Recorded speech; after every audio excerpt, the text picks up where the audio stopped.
सर्वांना जय भीम. सर्व प्रिय मित्रजन आणि आपल्या करिअर गायडन्ससाठी सुनील कदम सर नेहमीच मला विचारत असतात. तर आज आपण ती संधी मला मिळालेली आहे. तर आपण आज सुरुवातीला काय करूया, 2 भागामध्ये हा आपण कार्यक्रम घेऊया. पहिलं तर 10वी नंतर करिअर गायडन्स आणि दुसऱ्या भागामध्ये आपण 12वी नंतरचा मग करिअर गायडन्स हा भाग बघूया.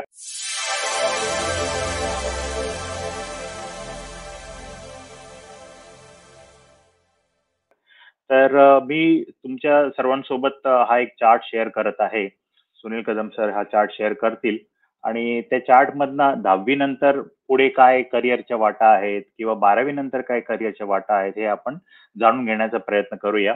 अतिशय सोपे आणि सरळ हे पद्धतीचे चार्ट आहेत आणि त्यातली जी माहिती जी आहे ती मी आपल्याला अतिशय साध्या सरळ स्वरूपामध्ये एक्सप्लेन करतो, जेणेकरून पालक असतील किंवा विद्यार्थी असतील जे आता 10वीची परीक्षा दिलेली आहे आणि 12वीची परीक्षा दिलेली आहे, ज्यांचे रिझल्ट लागलेले आहेत आणि त्यांना पुढे काय कुठल्या पद्धतीचं कशा पद्धतीने शिक्षण घ्यायचं आहे हे जर समजा कळत नसेल किंवा काही वेळेला काही गोष्टी त्यांना कोणाकडनं समजत नसतील. आता करिअर काउन्सिलिंग करणारे बरेचसे लोक आहेत या फील्डमध्ये, जे विविध मार्गाने आपल्याला समजून सांगण्याचा प्रयत्न करतात, ऑनलाईन स्वरूपामध्ये किंवा ऑफलाईन स्वरूपामध्ये. देशामध्ये पुढचं शिक्षण कशा पद्धतीने घ्यावं किंवा परदेशामध्ये पुढचं शिक्षण कसं घ्यावं, काय त्याच्यामध्ये वेगवेगळ्या प्रकारचे कोर्सेस आहेत, वेगवेगळे फील्ड्स आहेत, वेगवेगळे सब्जेक्ट्स आहेत, वेगवेगळे ब्रँचेस आहेत. टर्मिनॉलॉजी जरी वेगवेगळी असली तरी साधारणतःपणे समजण्यासारख्या बऱ्याचशा गोष्टी आहेत. तर मी विद्यार्थी मित्रांना असं सांगेन की मी जी काही माहिती सांगतोय ती आपल्यासोबत ऑनलाईन स्वरूपामध्ये तर शेअर करतच आहेत, पण आपण जेव्हा हा व्हिडिओ पाहाल तेव्हा थोडीफार माहिती आपण एखाद्या वहीमध्ये एका कागदावरती आपण लिहून घ्या. आपल्या मनामधील काही प्रश्न असतील, काही शंका कुशंका असतील, काही सूचना असतील तर त्या देखील आपण माझ्यापर्यंत पोहोचवू शकता आणि त्यावरती आपण नक्कीच त्या शंका असेल त्याचं निरसन करण्याचा प्रयत्न करू.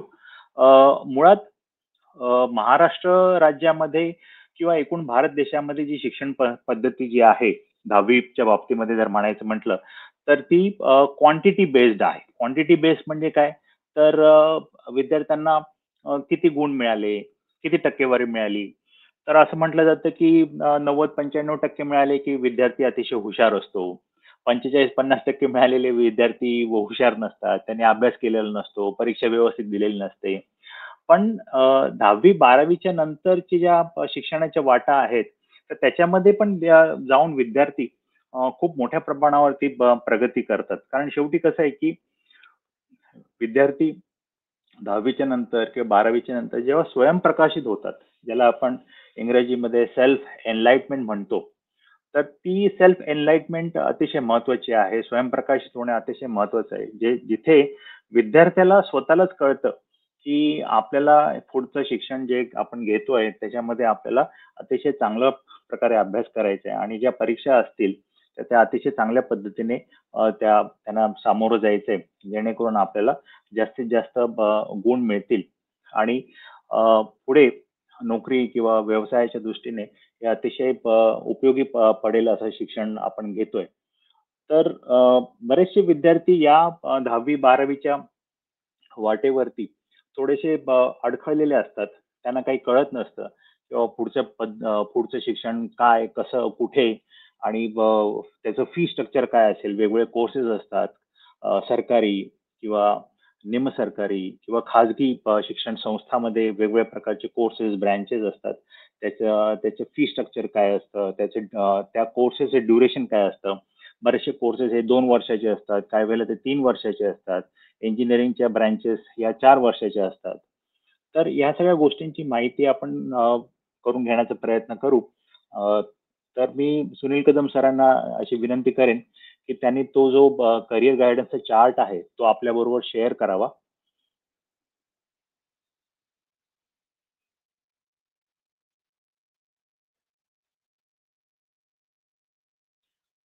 आपण आता 10वी नंतरच्या पुढील शिक्षणाच्या वाटा याच्यावरती आपण सुरुवात करूया. 10वी नंतरचं जे शिक्षण आहे ते प्रामुख्याने महाराष्ट्रामध्ये जे स्टेट बोर्ड सिलेबस आहे, SSC ज्याला आपण म्हणतो, स्टेट बोर्ड, किंवा CBSE असेल, किंवा IC असेल, ICC, IGC असेल, किंवा IB असेल, तर हे सगळे जे कोर्सेस आहेत ते 10वीला समकक्ष आहेत. आणि हे जे 10वीचे विद्यार्थी आहे, जेव्हा 11वीमध्ये ऍडमिशन घेतात, ज्याला आपण FYJC ऑनलाईन ऍडमिशन, आता संपूर्ण महाराष्ट्रभर ही ऑनलाईन स्वरूपामध्ये ऍडमिशन प्रोसेस राबवली जात आहे. तर त्याच्यामध्ये 10वी पास झालेल्या विद्यार्थ्यांनी पार्ट 1 आणि पार्ट 2 हे फॉर्म ऑनलाईन स्वरूपामध्ये भरलेले आहेत 11वीच्या ऍडमिशनसाठी. आणि 3च याच्यामध्ये प्रामुख्याने आपल्याला वाटा दिसतात. एक आहे आर्ट्स, ज्याला आपण मराठीमध्ये कला म्हणतो. दुसरा आहे कॉमर्स, ज्याला आपण मराठीमध्ये वाणिज्य म्हणतो, मराठी किंवा हिंदी वाणिज्य म्हणता येईल. आणि तिसरा आहे सायन्स, ज्याला आपण विज्ञान असं म्हणतो. आता ज्या विद्यार्थ्यांचा ओढा कला भागाकडे असतो, तर त्याच्यामध्ये त्या विद्यार्थ्यांना वेगवेगळ्या भाषा शिकता येतात. मराठी असेल, हिंदी असेल, इंग्रजी असेल, संस्कृत असेल, किंवा गुजराती सुद्धा असू शकेल. तर कुठल्याही प्रकारची परदेशी भाषा सुद्धा, फॉरेन लँग्वेज आपण ज्याला म्हणतो, जर्मन असेल, फ्रेंच असेल, चायनीज असेल, जॅपनीज असेल, कोरियन असेल, तर ह्या भाषा त्यांना शिकता येतात. त्यासाठी हे विद्यार्थी कला भागाकडे किंवा कलेच्या आर्ट्समध्ये प्रवेश घेऊ इच्छितात. आता कला याच्यामध्ये फक्त काही लँग्वेजेस आहेत, भाषाच आहेत का, तर नाही. तर त्याच्यामध्ये हिस्ट्री, ज्याला आपण इतिहास म्हणतो, जिओग्राफी, ज्याला आपण भूगोल म्हणतो, तर ह्या देखील त्याच्यामध्ये वेगवेगळे विषय आहेत ज्याच्यामध्ये विद्यार्थी पुढे शिकू शकतात. म्हणजे 11वी-12वी आर्ट्स प्लस नंतर मग FY, SY, TA हे थर्ड इयर इन BA, ज्याला आपण बॅचलर ऑफ आर्ट्स अशी डिग्री म्हणतो. मग 11वी-12वी आर्ट झालं, आणि मग BA पण झालं, आणि त्याच्यानंतर विद्यार्थी MA करू शकतात, ज्याला आपण मास्टर्स इन आर्ट्स म्हणतो. ओके, ज्याला आपण पोस्ट ग्रॅज्युएशन म्हणतो. आता वाणिज्य, ज्याला कॉमर्स इंग्रजीमध्ये म्हणतात, तर कॉमर्समध्ये असतात साधारणतः एकूण 6 वेगवेगळ्या प्रकारचे विषय असतात. त्याच्यामध्ये प्रामुख्याने 2 तर भाषा शिकाव्या लागतात. एक असते फर्स्ट लँग्वेज इंग्लिश, आणि दुसरी असते सेकंड लँग्वेज, जी तुम्ही तुमच्या चॉईसनुसार निवडू शकता. कोणी मराठी निवडेल, कोणी गुजराती निवडेल, कोणी संस्कृत निवडेल, अशा प्रकारे, किंवा हिंदी निवडेल. तर अशा प्रकारे ह्या 2 लँग्वेज झाल्या. आणि 4 हे कॉमर्सचे विषय, वाणिज्याचे विषय असू शकतात. त्याच्यामध्ये BK, बुक किपिंग, त्याच्यानंतर काही काही विद्यार्थी गणित हे निवडतात, किंवा काही विद्यार्थी गणिताच्या ऐवजी सेक्रेटरीयल प्रॅक्टिस, SP म्हणून निवडतात. आणि मग तिसरा असतो वाणिज्याचा विषय, कॉमर्सचा विषय इकॉनॉमिक्स. आणि चौथा असतो OC, ज्याला ज्या ऑफिस किपिंग वगैरे ज्या काही हे असतात, रेकॉर्ड जे मेंटेन केलं जातं त्याच्या पद्धतीचं हे असतं. आणि हे 6 विषय अशा पद्धतीचे असतात. आता काही विद्यार्थी सायन्स निवडतील, विज्ञान निवडतील 11वी-12वीसाठी, कारण त्यांना पुढे असं वाटतं की आपण मेडिकलला जावं, इंजिनिअरिंगला जावं, किंवा BSc, MSc पुढे करावं त्या याच्यामध्ये. तर 11वी सायन्समध्ये जे विद्यार्थी ऍडमिशन घेतात, तसं वाणिज्यामध्ये पहिल्या 2 लँग्वेज असतात. पहिली लँग्वेज इंग्लिश ही कंपल्सरी आहे. मग दुसरी लँग्वेज ते दुसरी कुठलीही त्यांच्या चॉईस प्रमाणे घेऊ शकतात. मराठी, हिंदी, गुजराती, संस्कृत घेऊ शकतात. काही कॉलेजेसमध्ये फ्रेंच, जर्मन अशा फॉरेन लँग्वेजेस सुद्धा दिल्या जातात. आर्ट्सचे विद्यार्थी असोत, किंवा कॉमर्सचे विद्यार्थी असोत, किंवा सायन्सचे विद्यार्थी असोत, तर हे ते घेऊ शकतात. आणि मग हे विद्यार्थी जेव्हा 6 विषयामध्ये, म्हणजे ते आर्ट्स असेल, किंवा कॉमर्स असेल, किंवा सायन्स असेल, हे 6 विषय त्यांना सर्वांना कंपल्सरी असतात. आणि त्याच्या व्यतिरिक्त इतर काय असतं, तर त्याच्या व्यतिरिक्त असतं environmental science. Environmental science, in short non as EVS. आता हे EVS ची काही परीक्षा वगैरे असते का? नाही, परीक्षा वगैरे नसते. प्रोजेक्ट असतो, असाइनमेंट असते, आणि त्याच्यावरती ग्रेड दिली जाते. आणि विद्यार्थी 11वी-12वीमध्ये जेव्हा असतात, शाळा पार करून, जेव्हा 10वी पास करून जेव्हा 11वीमध्ये येतात, तेव्हा बऱ्याचशा कॉलेजेसमध्ये 11वीच्या विद्यार्थ्यांना विविध खेळामध्ये, किंवा आर्ट फॉर्ममध्ये सुद्धा त्यांना संधी दिली जाते. कॉलेजमध्ये वेगवेगळ्या प्रकारचे स्पोर्ट्स असतात. अगदी म्हणजे ॲथलेटिक्स पासून ते बॉक्सिंग असेल, क्रिकेट असेल, फुटबॉल असेल, व्हॉलीबॉल असेल, बॅडमिंटन असेल, टेबल टेनिस असेल. म्हणजे हे जे स्पोर्ट्स असतात ते 2 विभागामध्ये त्याची विभागणी केली जाते. एक असतात इनडोअर स्पोर्ट्स, ज्याच्यामध्ये चेस असेल, कॅरम असेल, टेबल टेनिस असेल, आणि दुसरे असतात आउटडोर स्पोर्ट, ज्याला आपण म्हणतो athletics. 100 metres, 200 metres, 400 metres race असेल, किंवा लाँग जंप असेल, हाय जंप असेल, अशा प्रकारचे आउटडोर स्पोर्ट्स. तर विद्यार्थी स्पोर्ट्समध्ये सुद्धा सहभागी होऊ शकतात. 11वीच्या वर्षामध्ये जास्तीत जास्त त्यांनी सहभाग घेतला पाहिजे. 12वीचं वर्ष जे असतं त्याच्यामध्ये त्यांना जास्तीत जास्त अभ्यासाकडे वेळ द्यायचा असतो. पण काही विद्यार्थी दोन्ही गोष्टी अतिशय व्यवस्थितपणे सांभाळून घेतात. त्यामुळे त्यांना 12वीच्या वर्षामध्ये अभ्यास आणि त्यांची स्पोर्ट्सच्या ॲक्टिव्हिटी देखील त्यांना सहजपणे जमतात. आता मी जसं म्हणालो कल्चरल ॲक्टिव्हिटीज, ज्याला आपण एक्स्ट्रा करिक्युलर ॲक्टिव्हिटीज मध्ये त्याची विभागणी केलेली आहे. आता कल्चरल ॲक्टिव्हिटीज मध्ये काही विद्यार्थी हे शालेय जीवनापासून तबला असेल, पेटी असेल, गिटार असेल, असं कुठलं ना कुठलं तरी वाद्य वाजवणं शिकतात किंवा शिकत असतात. काही विद्यार्थी गायन शिकत असतात, क्लासिकल सिंगिंग असतं किंवा वेस्टर्न सिंगिंग असतं. त्यांचा आवाज खूप छान असतो. त्याचं त्यांनी व्होकल ट्रेनिंग घेतलेलं असतं. त्यांनी गायनाचा क्लास लावलेला असतो. किंवा काही विद्यार्थी म्युझिकच्या बाबतीमध्ये जसं म्हणतात की वेगवेगळ्या प्रकारचे इन्स्ट्रुमेंट वाजवतात, तर त्यांचं सगळ्यांचं एकत्रित असं ऑर्केस्ट्रा, ज्याचं म्युझिक अरेंज वगैरे करणं असं म्हणतात. तर तेही काही विद्यार्थी डान्समध्ये, मग इंडियन क्लासिकल असेल किंवा वेस्टर्न डान्स असेल, त्याच्यामध्ये पण काही विद्यार्थी प्रशिक्षण घेत असतात अगदी शालेय जीवनापासून.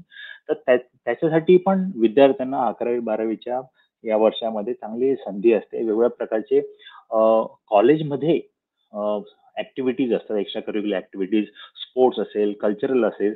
आता हे झालं कॉलेजच्या बाबतीमध्ये. मग इंटर कॉलेजिएट म्हणजे काय?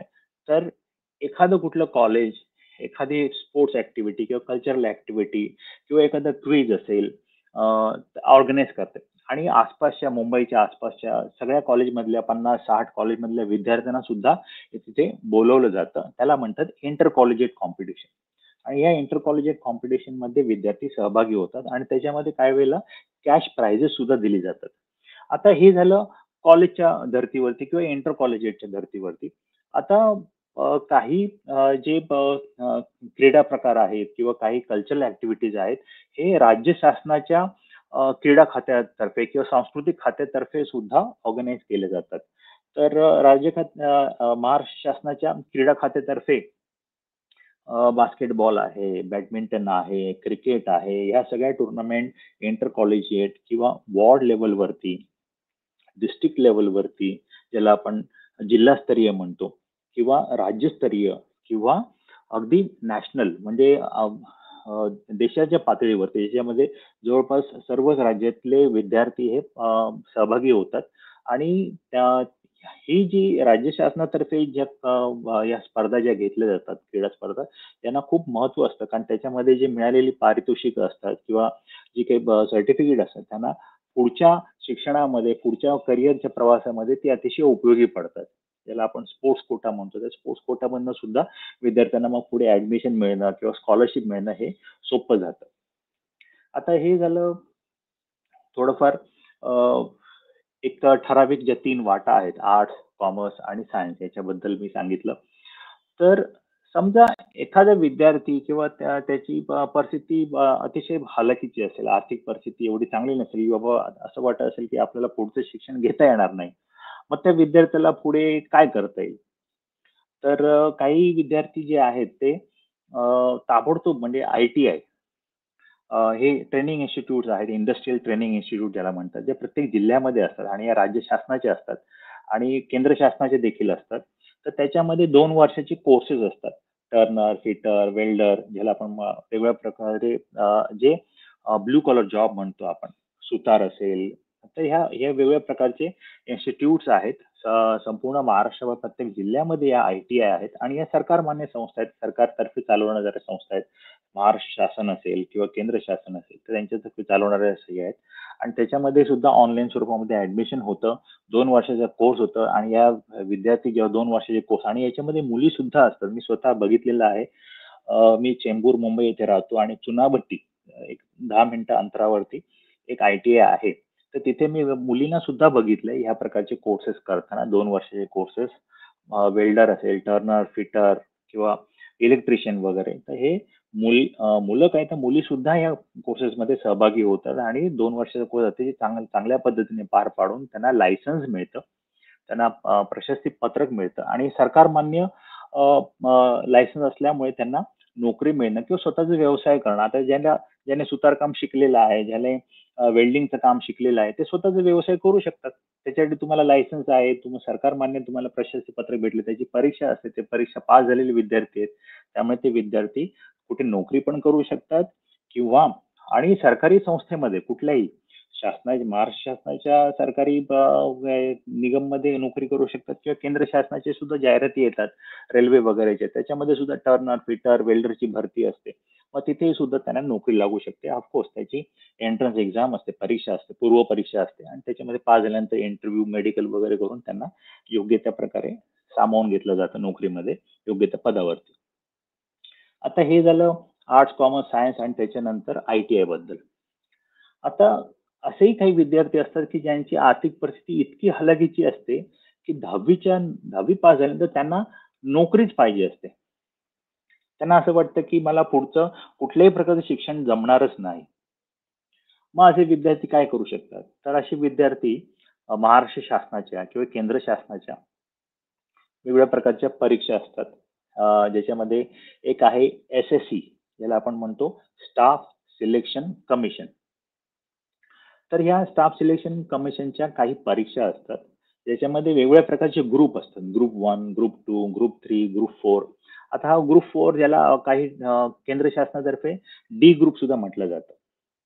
याच्यामध्ये लोअर डिव्हिजन क्लर्क. आता लोअर डिव्हिजन क्लर्क म्हणजे काय? तर अतिशय छोट्या लोवेस्ट लेवलच्या क्लर्क पर्यंत हे विद्यार्थी त्यांची नियुक्ती होऊ शकते. अलबत्त याच्यामध्ये परीक्षा तर द्यावीच लागते, पूर्व परीक्षा द्यावी लागते आणि स्टाफ सिलेक्शन कमिशनच्या ह्या ज्या जाहिराती असतात परीक्षाच्या वेगवेगळ्या प्रभागाच्या, ग्रुप 1, ग्रुप 2, ग्रुप 3, ग्रुप 4, तर 10वी पास झालेले विद्यार्थी ग्रुप 4च्या परीक्षांना सहज अपेअर होऊ शकतात. त्याचे क्लासेस सुद्धा आहेत बऱ्याच ठिकाणी. मुंबईच्या ठिकाणी, मुंबई, पुणे, नाशिक, सातारा, कोल्हापूर, तर याचे विद्यार्थी क्लास सुद्धा लावतात आणि किंवा काही विद्यार्थी घरी बसून सुद्धा त्याची पुस्तकं सुद्धा मिळतात. त्या पदासाठी ती जी पूर्व परीक्षा असेल तर त्याची पुस्तकं सुद्धा मिळतात बाजारामध्ये, स्टेशनरीच्या दुकानामध्ये आणि त्या पुस्तका विकत घेऊन त्याचा अभ्यास करून विद्यार्थी चांगल्या पद्धतीने परीक्षा पास होऊ शकतात आणि त्यांना सरकारी नोकरी लागू शकते. मग ती महाराष्ट्र शासनातर्फे असेल किंवा केंद्र शासनातर्फे असेल. तर याच्या ज्या जाहिराती असतात या सर्व प्रमुख वृत्तपत्रामध्ये येतात किंवा महाराष्ट्र शासनाची जाहिरात असेल किंवा केंद्र शासनाची जाहिरात असेल तर त्यांच्या वेबसाईटवरती या जाहिराती दिसतात आणि या दरवर्षी जाहिराती निघतातच. काही अपवादक परिस्थितीमध्ये या जाहिराती थोड्याफार पुढे मागे झाल्या असतील, एक 3-6 महिने, पण या जाहिराती निघतात आणि त्याची सतत पूर्वतयारी करावी लागते. विद्यार्थी अगदी मनापासून तयारी करतात आणि 10वी पास झालेले विद्यार्थी काही वेळेला अभ्यास जोरदार करून 6 महिने, 8 महिने, 10 महिने, 12 महिने, वर्षभर साधारणतः जोरदार अभ्यास करून, काही वेळेला क्लास पण लावून आणि या परीक्षा चांगल्या पद्धतीने पास होऊन त्यांना वर्षभरामध्येच, वर्ष दीड वर्षामध्येच नोकरी सुद्धा लागते, सरकारी नोकरी. आता ग्रुप 4 म्हणा किंवा ग्रुप डी म्हणा, याच्यामध्ये लोअर डिव्हिजन क्लर्क म्हणा, जिथे मुलं पास होऊन सरकारी नोकरीमध्ये जातात. मग त्यावेळेला हे विद्यार्थी विचार करतात, बाबा आता आपल्या लोअर डिव्हिजन क्लर्कची तर नोकरी लागलेली आहे. आपण सरकारी नोकरीमध्ये आता आहोत. पण आपला जर पदोन्नती व्हायची असेल, तर आपल्याला पुढे शिकायला पाहिजे आणि प्रमोशनच्या परीक्षा पण आपण द्यायला पाहिजेत. मग हे विद्यार्थी काय करतात? मग पुढचं शिक्षण सुद्धा घेतात. म्हणजे 11वी-12वीचं शिक्षण घेतात. पुढे ग्रॅज्युएशनचं पण शिक्षण घेतात. तर आपण डिस्टन्स लर्निंग हे ऐकलं असेल, जे साधारणतः 12वीच्या नंतरचे विद्यार्थी हे करतात किंवा NIOS, नॅशनल ओपन स्कूल वगैरे जे म्हणताय, त्याच्यामध्ये पण हे ओपन स्कूलमध्ये पण हे विद्यार्थी जातात आणि तिथे सुद्धा 12वीच्या परीक्षा वगैरे देऊ शकतात ते विद्यार्थी. ग्रॅज्युएशन हे डिस्टन्स लर्निंग, दूरस्थ शिक्षण, जे केंद्र शासनातर्फे Indira Gandhi national open university, ज्याला आपण इग्नॉव म्हणतो शॉर्टमध्ये, आणि महाराष्ट्र शासन जर असेल तर त्याला YCMOU म्हणतात, यशवंतराव चव्हाण ओपन युनिव्हर्सिटी असं त्याचं आहे. आणि मुंबईमध्ये किंवा महाराष्ट्राच्या इतर भागामध्ये काही कॉलेजेस आहेत, काही युनिव्हर्सिटीज आहेत, तिथे त्यांचे ऑफिसेस आहेत आणि तिथे सुद्धा दूरस्थ शिक्षण घेऊ शकतात 12वी पास झालेले विद्यार्थी. 10वी पास झालेले विद्यार्थी कला या विषयाकडे का वळतात? कारण त्या विद्यार्थ्यांना पहिल्यापासूनच कुठली तरी भाषा आवडत असते. मराठी असेल, हिंदी असेल, इंग्रजी असेल किंवा गुजराती असेल, संस्कृत असेल किंवा त्यांना फॉरेन लँग्वेज एखादी शिकावीशी वाटत असेल की बाबा आपण जॅपनीज शिकावी, आपण जर्मन शिकावी, आपण फ्रेंच शिकावी आणि आपलं जेव्हा शिक्षण पूर्ण होईल, ग्रॅज्युएशन होईल, तेव्हा आपण भारतामध्ये किंवा भारताच्या बाहेर आपण नोकरी मिळवू शकतो. तर ह्या विद्यार्थ्यांना जे भारतीय भाषा शिकतात किंवा परदेशी भाषा शिकतात, तर त्यांना कुठल्या प्रकारच्या सरकारी नोकऱ्या मिळू शकतात किंवा खाजगी नोकऱ्या मिळू शकतात, हेही मी तुम्हाला सांगतो. तर शिक्षण पूर्ण झाल्यानंतर भारतीय भाषा शिकलेले विद्यार्थी किंवा परदेशी भाषा शिकलेले विद्यार्थी हे शिक्षकी पेशा स्वीकारू शकतात. शाळा कॉलेजमध्ये हे विषय शिकवले जातात. तर तिथे हे विद्यार्थी शिक्षक म्हणून नोकरीला लागू शकतात. तर त्याच्यामध्ये त्यांना 12वी पास झालेले असेल त्यांना डी-एड पास करावं लागतं. डिप्लोमा इन एज्युकेशन जे 12वी पास झालेले विद्यार्थी करू शकतात आणि बी-एड बॅचलर्स इन एज्युकेशन ज्याला आपण ग्रॅज्युएशन म्हणतो, जे 2 वर्षाचा कोर्स आहे. तर ते पास झाल्यानंतर शाळेमध्ये शिक्षक म्हणून काम करू शकतात. आता 12वी पास झालेले आणि डी-एड केलेले जे कॅन्डिडेट आहेत, ते शिक्षक म्हणून प्राथमिक शाळेमध्ये शिक्षक म्हणून काम करू शकतात आणि जे बी-एड झालेले आहेत ग्रॅज्युएशन नंतर, तर ते शाळेमध्ये माध्यमिक ज्याला आपण 5वी ते 10वी हा जो भाग म्हणतो, तिथे शिक्षक म्हणून काम करू शकतात.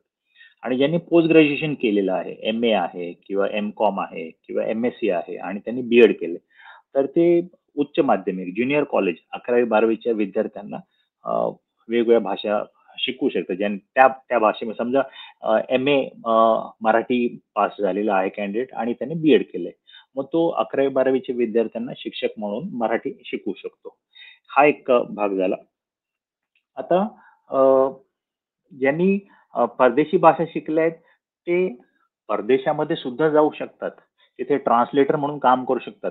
भारतामध्ये सुद्धा असे अनेक सरकारी विभाग आहेत, आस्थापना आहेत, केंद्र सरकारच्या अखत्यारीत खास करून, जिथे ट्रान्सलेटरची गरज लागते. म्हणजे भाषांतर करणाऱ्या व्यक्तीची गरज लागते. मराठीतून हिंदी भाषांतर करणं किंवा इंग्रजीतून मराठी किंवा इंग्रजीतून हिंदी किंवा जे विदेशाशी संबंधित जे विभाग आहेत केंद्र सरकारच्या अखत्यारीत येणारे, तिथे फ्रेंच असेल, रशियन असेल अशा परदेशी भाषांचं भारतीय भाषेमध्ये रूपांतर करणं, भाषांतर करणारे लोक लागतात. तर तिथे त्यांची ट्रान्सलेटर म्हणून त्यांची नियुक्ती केली जाऊ शकते. त्याच्यामध्ये सुद्धा राज्य शासन किंवा केंद्र शासनाच्या परीक्षा असतात. त्या पूर्व परीक्षा पास व्हायला पाहिजे, त्याचे इंटरव्ह्यू पास व्हायला पाहिजे. आता समजा काही काही विद्यार्थी असतात जे 10वी नंतर कला विषय निवडतात. मराठी, इंग्रजी, हिंदी अशा भारतीय भाषा. तर त्यांना मुळातच लिखाणाची आवड असते. असेही काही विद्यार्थी असतात. माझा एक विद्यार्थी आहे, उत्कृष्ट गायक आहे. स्वतः गाणी लिहितो. म्हणजे त्याला सुरुवातीपासून शाळेत असल्यापासून 8वी, 9वी, 10वी पासूनच तो गीत गायनामध्ये हुशार होता आणि त्याने स्वतःचीच गाणी स्वतः लिहिली. मग त्यांनी काय केलं, की बाबा नाही मला आर्ट्सलाच जायचंय. मग त्याने मराठी हा विषय घेतला आणि तो आता त्याने अगदी तो पी-एच-डी पर्यंत पोहोचलेला.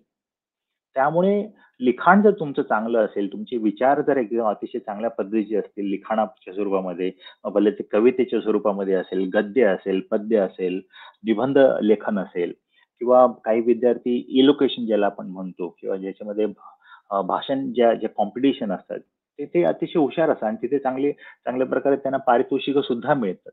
आणि मग हेच विद्यार्थी मग पुढे जाऊन मोठे-मोठे जे कार्यक्रम असतात, तर त्याचं किंवा काही स्पोर्ट्सच्या ज्या कॉम्पिटिशन असतात, क्रिकेट त्याची तुम्ही मराठीमधलं समालोचन सुद्धा तुम्ही ऐकलं असेल, जे आपण कॉमेंट्री म्हणतो किंवा हिंदीमधली कॉमेंट्री ऐकली असेल.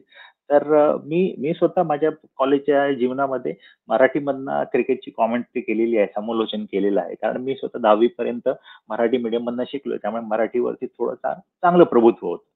तर अशा पद्धतीने सुद्धा तुम्ही आपलं करिअर निवडू शकता.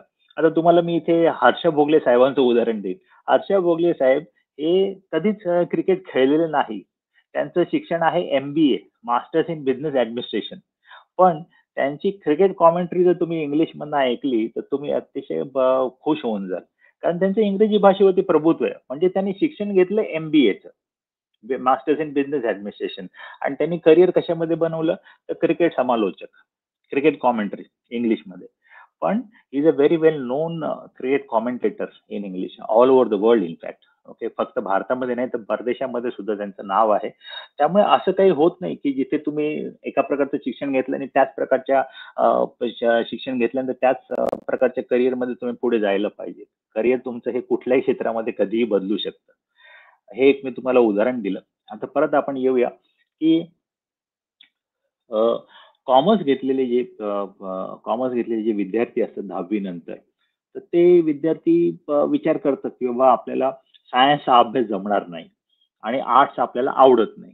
मग ते कॉमर्स घेतात. अशा वेळेला आपण असा नकारात्मक विचार करून चालणार नाही. शेवटी करिअर हे आपलं स्वतःचं असतं. आई-वडिलांचा सहभाग हा तुमच्यासाठी काय असतो, तर तुम्हाला सगळ्या सोयी-सुविधा पुरवणं, तुमचं 10वीचं शिक्षण किंवा 12वीचं शिक्षण चांगल्या पद्धतीने पार पाडावं यासाठी ते प्रयत्न करत असतात. पण शेवटी तुम्हाला स्वतःचा अभ्यास स्वतःच करायचा आहे. स्वतःच्या परीक्षा द्यायच्या आहेत. त्याच्यामध्ये तुम्हाला दुसरं कोणीही मदत करू शकणार नाही. मार्गदर्शन फक्त करू शकतात. शिक्षक असतील, मित्रमंडळी असतील, पालक असतील, इतर नातेवाईक असतील.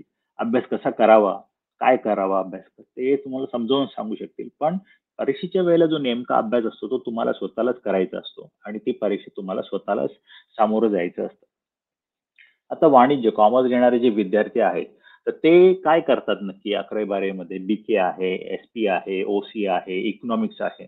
आता इकॉनॉमिक्सचं तुम्हाला सध्या माहितीच आहे की आजकाल गेल्या साधारणतः एक 7-8 दिवसामध्ये भारत हा एक जगातली 4थी अर्थव्यवस्था होण्याच्या मागे आहे. असं एकंदरीत चाललेलं आहे. मग इकॉनॉमिक्समध्ये, अर्थशास्त्रामध्ये, ज्याला आपण मराठीमध्ये अर्थशास्त्र म्हणतो, तर मायक्रो इकॉनॉमिक्स पासून ते मेगा इकॉनॉमिक्स. आता भारत हा एक जगातली 4थी अर्थव्यवस्था किंवा जागतिक अर्थव्यवस्था त्याला म्हणतो आपण मेगा इकॉनॉमिक्स. मेगा म्हणजे अतिशय प्रचंड मोठ्या स्वरूपामध्ये. आणि मायक्रो इकॉनॉमिक्स म्हणजे काय?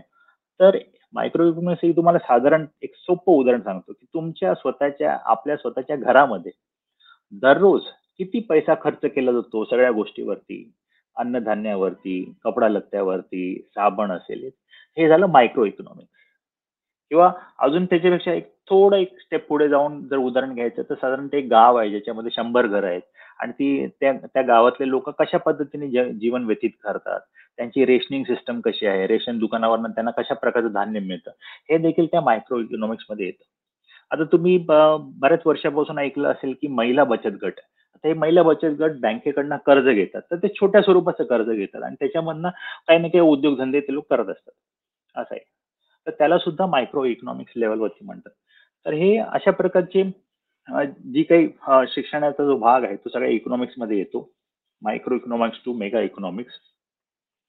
त्याचे पॉझिटिव्ह ऍस्पेक्ट्स, त्याचे निगेटिव्ह ऍस्पेक्ट्स, एखाद्या देशाची अर्थव्यवस्था, एखाद्या राज्याची अर्थव्यवस्था कशी चांगल्या पद्धतीने चालू शकते, याच्यामध्ये सगळं काही मार्गदर्शन असतं, सगळे धडे दिलेले असतात.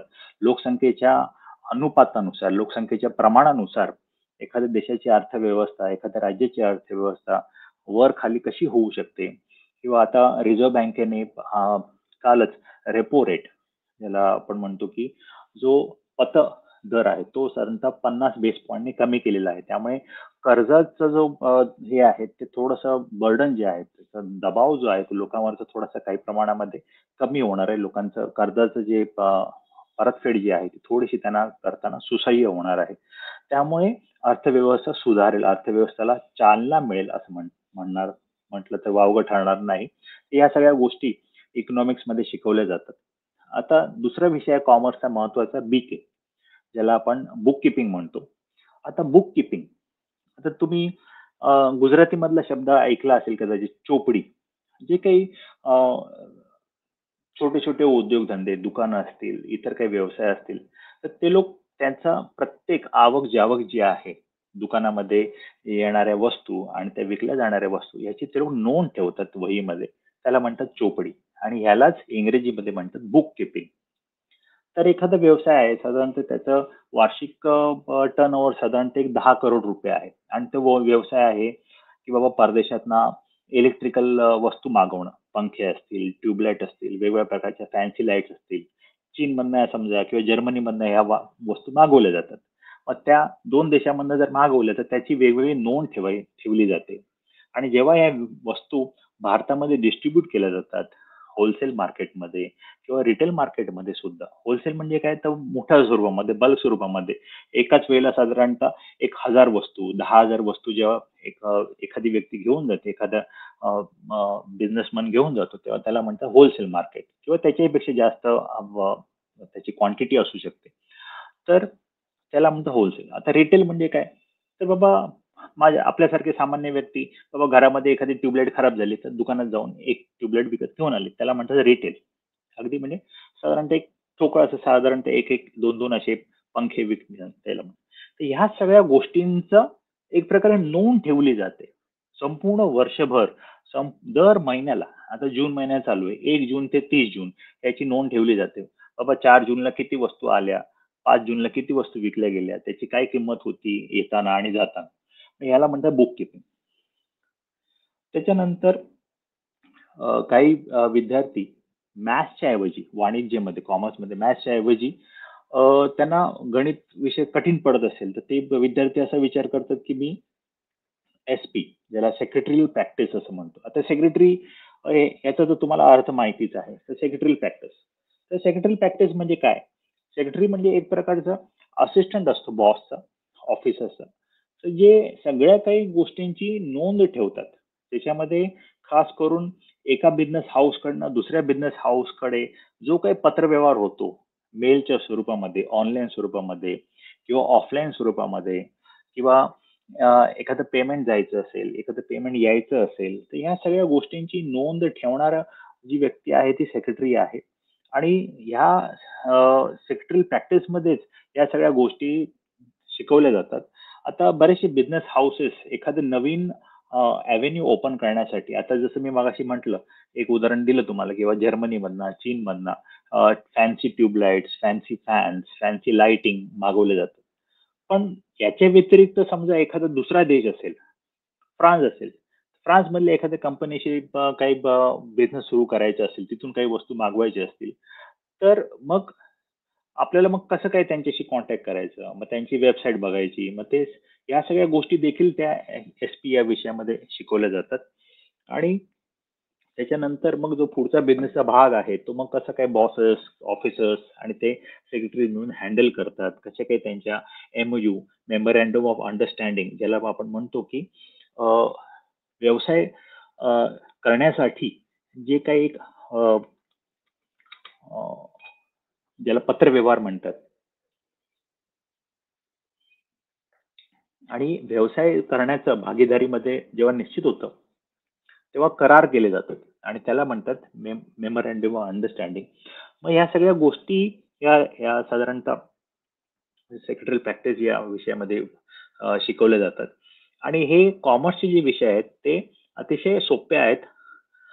प्रोव्हायडेड विद्यार्थ्यांनी सुरुवातीपासून याचा अभ्यास केला पाहिजे.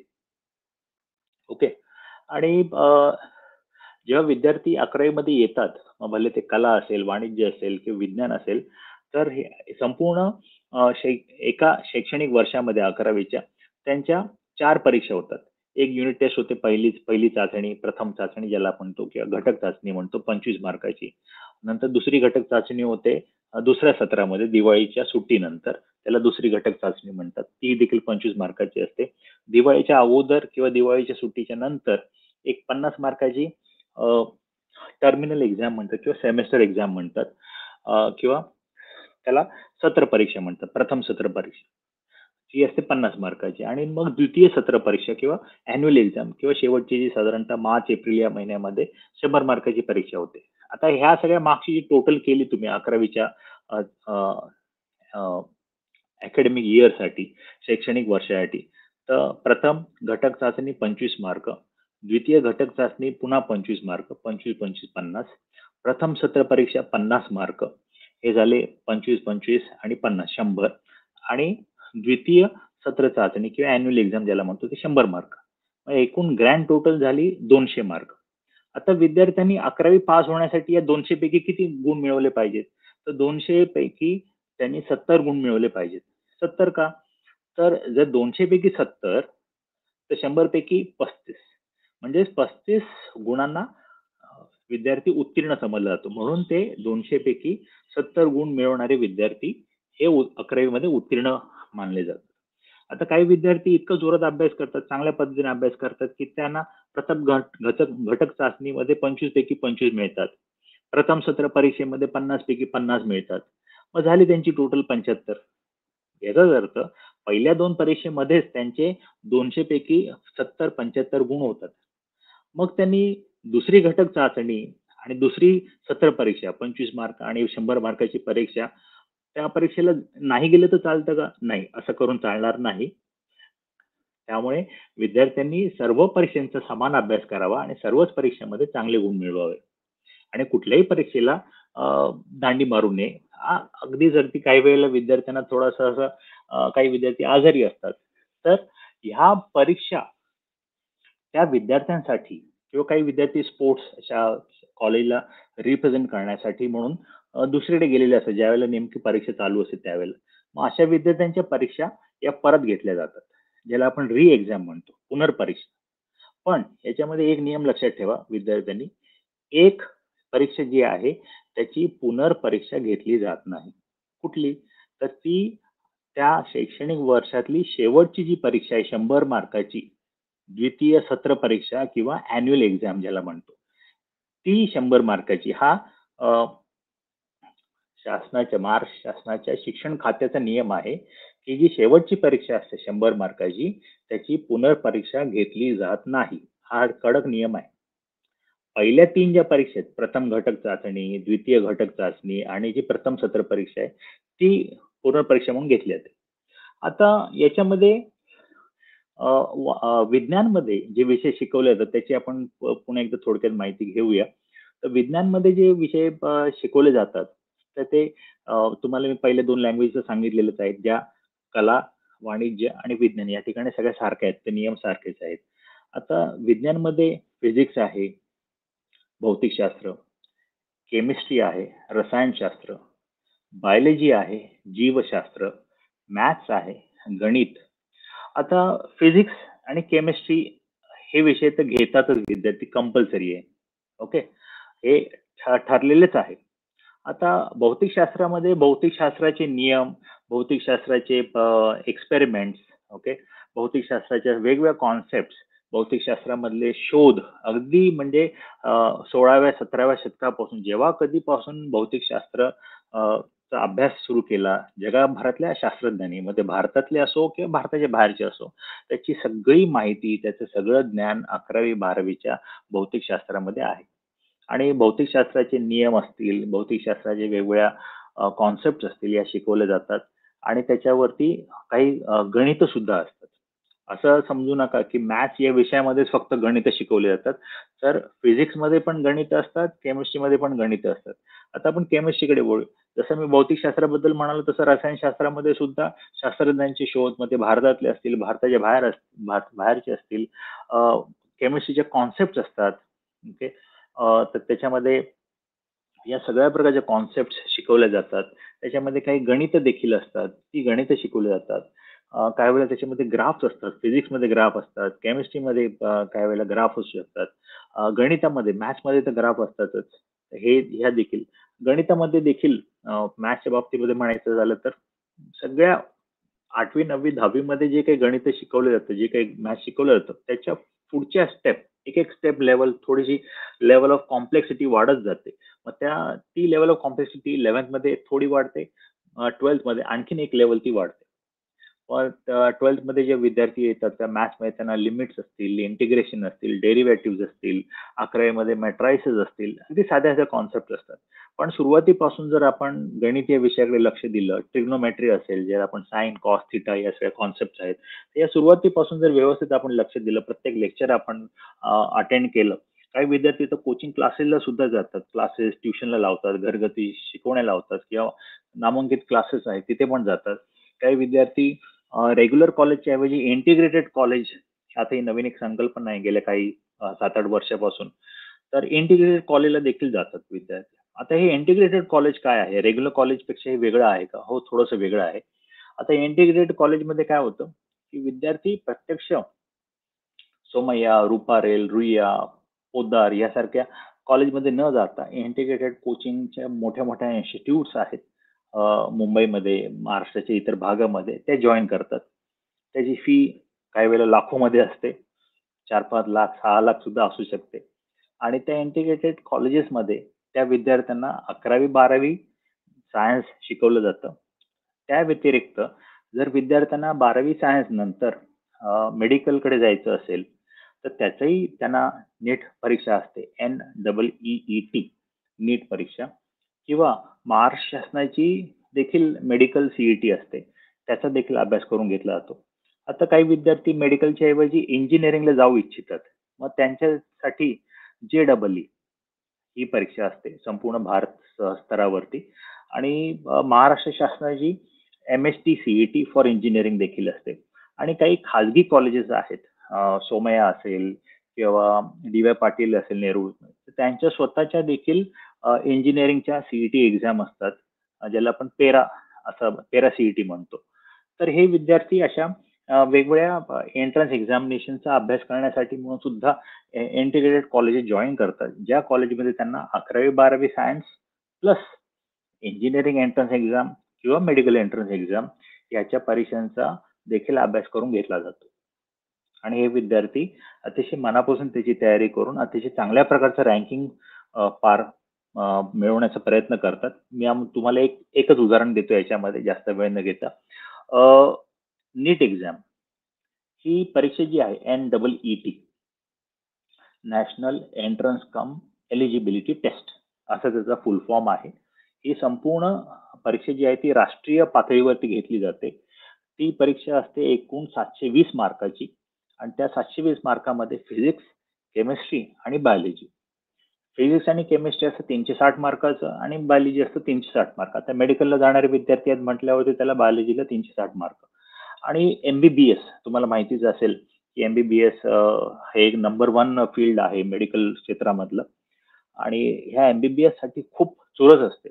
मग हे विद्यार्थी NEET परीक्षेमध्ये, नीट परीक्षेमध्ये किती गुण मिळवल्यानंतर त्यांना MBBS ला सरकारी कॉलेजमध्ये, जसं मुंबईच्या बाबतीमध्ये म्हणावं तर KEM आहे, सायन हॉस्पिटल आहे, JJ हॉस्पिटल आहे. तर ही नुसती मोठी हॉस्पिटल नाहीत, नामांकित हॉस्पिटल नाहीत, तर ह्यांच्याकडे मेडिकल कॉलेजेस देखील आहेत, जिथे 100 विद्यार्थ्यांची इंटेक कॅपॅसिटी आहे. फक्त एका कोर्ससाठी, वेगवेगळ्या कोर्ससाठी वेगवेगळी इंटेक कॅपॅसिटी MBBS साठी पण आहे तसं. मग 720 पैकी 600 कमीत कमी गुण मिळवले पाहिजेत, तरच गव्हर्नमेंट कॉलेजमध्ये, जसं मी म्हणालो KEM असेल, JJ असेल किंवा सायन हॉस्पिटल, त्याच्यामध्ये ऍडमिशन मिळू शकेल MBBS साठी. आता MBBS लाच फक्त काही ऍडमिशन घेण्यासाठी हे विद्यार्थी धडपडत असतात का नीट परीक्षा देणार? नाही. तर हे विद्यार्थी इतरही मेडिकलचे फील्ड आहेत, त्याचा आपण जेव्हा आपण 12वी नंतर पुढे काय याच्यामध्ये त्याचा विचार करू. पण आता सध्या तरी आपण 10वी नंतर काय याचं मी तुम्हाला एक उदाहरण दिलं की विद्यार्थ्यांनी कशा पद्धतीने पुढे जायला पाहिजे. तर मला वाटतं मी थोडंसं मागे जाऊन जे काही आता आपण गेल्या एक 45 मिनिटामध्ये बघितलंय, त्याला मी थोडासा रिकॅप करण्याचा प्रयत्न करतो, शॉर्टमध्ये रिवाइज करण्याचा प्रयत्न करतो, जेणेकरून ज्यांनी हा व्हिडिओ सुरुवातीपासून नाही पाहिला किंवा सुरुवातीपासून व्यवस्थित त्यांना काही गोष्टी कळल्या नसतील, तर या रिकॅपमध्ये त्यांना शॉर्ट अँड स्वीट स्वरूपामध्ये त्यांना सहजपणे समजू शकेल. तर मी सुरुवातीला म्हटलं की 10वी पास होणारे विद्यार्थी, 10वी उत्तीर्ण होणारे विद्यार्थी हे 3 मार्गाने जाऊ शकतात: आर्ट्स, कॉमर्स आणि सायन्स. आर्ट्स म्हणजे काय? तर कला. कॉमर्स म्हणजे काय? तर वाणिज्य. आणि सायन्स म्हणजे विज्ञान. आता आर्ट्स, कला याच्यामध्ये जाणारे विद्यार्थी काय शिकतात? तर ते वेगवेगळ्या भाषा शिकू शकतात. भारतीय भाषा, त्याच्यामध्ये मराठी, हिंदी, इंग्रजी, संस्कृत, गुजराती, इतरही भाषा असतील, किंवा परदेशी भाषा, त्याच्यामध्ये जर्मन असेल, फ्रेंच असेल, रशियन असेल, या भाषा ते शिकू शकतात.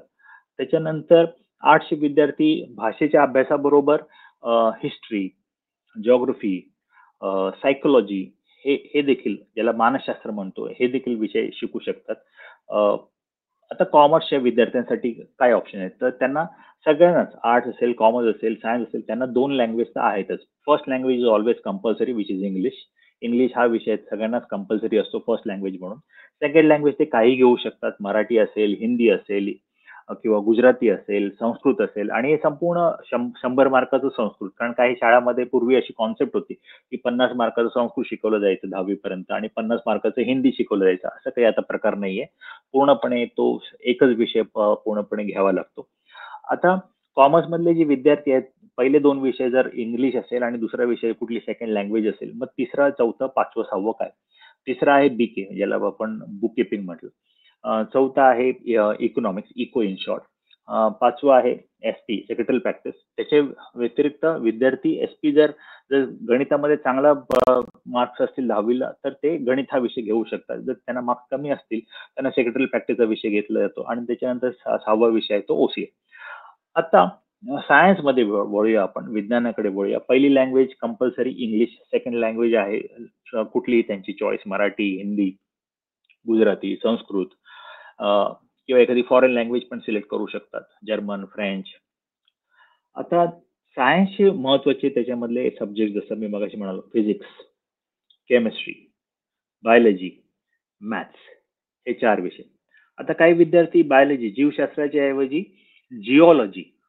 जिओलॉजी म्हणजे काय? तर जिओचा अर्थ होतो माती, दगड. या सर्वांचा अभ्यास जिओलॉजीमध्ये केला जातो आणि हे विद्यार्थी 12वी जिओलॉजी पास होऊन मग त्याच्यामध्ये बी-एससी जिओलॉजी करू शकतात आणि एम-एससी जिओलॉजी करू शकतात. आणि त्याच्यामध्ये आता तुम्हाला माहिती आहे, खनिजे ही 2 प्रकारची असतात. एक असतं गौण खनिज आणि एक असतं मुख्य खनिज, धातू खनिज. तर त्याच्यामध्ये हे विद्यार्थी पुढे जातात. आता जिओलॉजी शिकणारे विद्यार्थी हे पुढे जेमॉलॉजीमध्ये पण जाऊ शकतात. जेम्स, हिरे, जवाहरात ज्याला आपण म्हणतो. तर हे सगळं 12वीच्या नंतरचा पुढचा भाग आहे. तो आपण त्याची माहिती घेऊच. त्यामुळे 12वीच्या नंतरचा जो भाग आहे, तो अतिशय डायव्हर्स स्वरूपामध्ये जातो. 10वीच्या नंतरच्या ज्या वाटा आहेत त्या अतिशय मर्यादित स्वरूपामध्ये आहे. आता जसं म्हटलं आर्ट्स, कॉमर्स आणि सायन्स. आणि त्याच्या व्यतिरिक्त मगाशी मी एक आठवण करून दिली, की आय-टी-आय, इंडस्ट्रियल ट्रेनिंग इन्स्टिट्यूट, ह्याच्यामध्ये Turner, fitter, welder, electrician, plumber किंवा कार मेकॅनिक किंवा टू व्हीलर मेकॅनिक.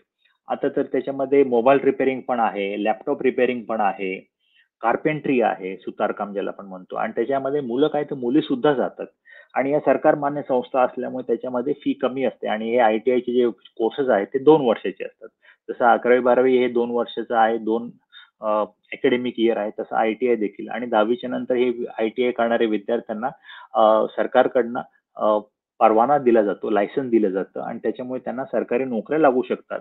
मग ते महाराष्ट्र शासनाच्या असतील किंवा केंद्र शासनाच्या असतील, रेल्वेमध्ये जे केंद्र शासनाच्या अंतर्गत येतं त्याच्यामध्ये त्यांना टर्नर, फिल्टर, वेल्डर या सगळ्या नोकऱ्या लागू शकतात. इलेक्ट्रिशियनची नोकरी लागू शकते किंवा महाराष्ट्र शासनाच्या वेगवेगळ्या भागामध्ये त्यांना नोकऱ्या लागू शकतात. पण त्याच्या पूर्व परीक्षा असतात, एंट्रन्स एक्झाम असतात आणि त्या एंट्रन्स एक्झाम नंतर त्याचे इंटरव्ह्यू आणि त्याची मग रिक्रुटमेंट, त्यांची नियुक्ती केली जाते योग्य त्या स्वरूपामध्ये. मला वाटतं आपल्याला या ज्या 10वी नंतरच्या ज्या वाटा आहेत, त्याची मी आपल्याला पूर्णपणे माहिती करून दिलेली आहे. आता आपण अ, एक छोटा ब्रेक घेऊ आणि या ब्रेक नंतर मग जो पुढचा भाग आहे 12वी नंतरच्या शिक्षणाचा, त्याच्याकडे आपण वळू. तोपर्यंत नमस्कार.